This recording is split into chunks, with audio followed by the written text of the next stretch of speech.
heard from most of them again. A complex, intimate network of friendships, and some enmities, fashioned over years almost instantly dissolved, leaving only a few lingering traces. This sense of an ending dovetailed with the painful ending of my marriage. There was no going back. Stephen has for me quite different resonances. An old house on the street where George Washington had his headquarters, the deliberate fashioning of a writing style distinct from the academic one I had long cultivated. Hours of committee work helping to bring scholars at risk in different parts of the world to safety at Harvard.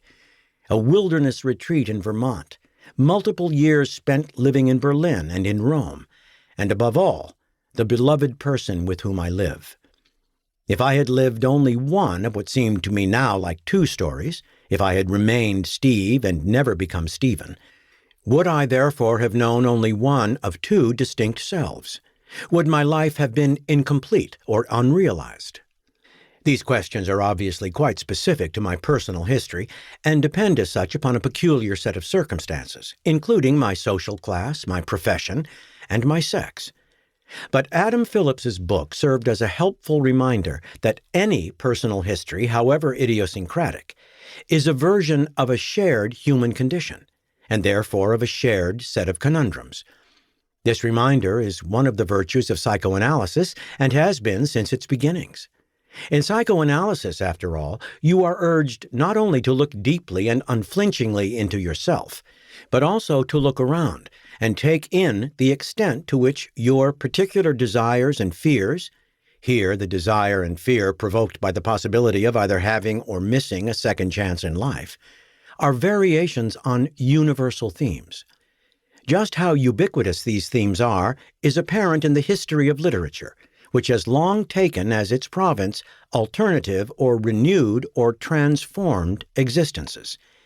Innumerable stories explore the realization or failure of second chances, depending upon accident or acts of will, or the concatenation of circumstances that we call fate or destiny.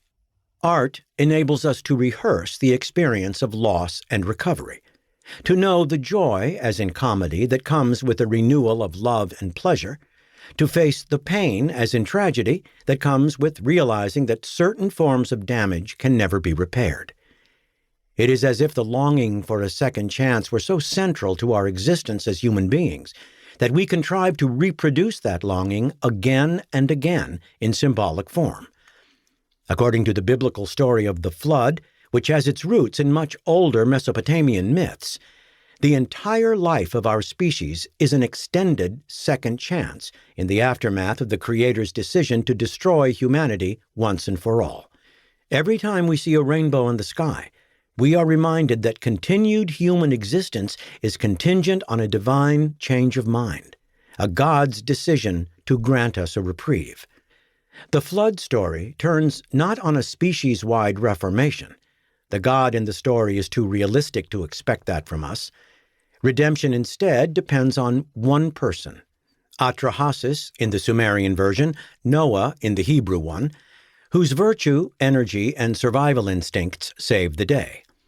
Even if the stakes are collective, second chances taken or missed are almost always stories of particular people. The biblical narratives chronicle the destiny of the whole of God's chosen people, but the focus is almost entirely on a succession of named individuals, whose fate, as in the story of Joseph and his brothers, depends on their specific and highly personal achievement of a second chance. Christianity brilliantly deployed this narrative strategy in weaving together the Hebrew Scriptures with what became known as the New Testament. All of humanity fell as a consequence of the disobedience of Adam and Eve, but redemption, the quintessential second chance, came through the life and the sacrifice of one man.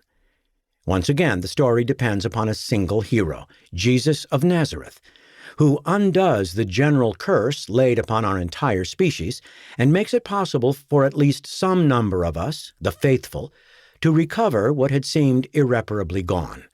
Indeed, those so blessed would not merely return to the original state in which the first man and woman had been placed. They would instead enjoy an even better existence. They could find what the poet Milton called a paradise within thee, happier far.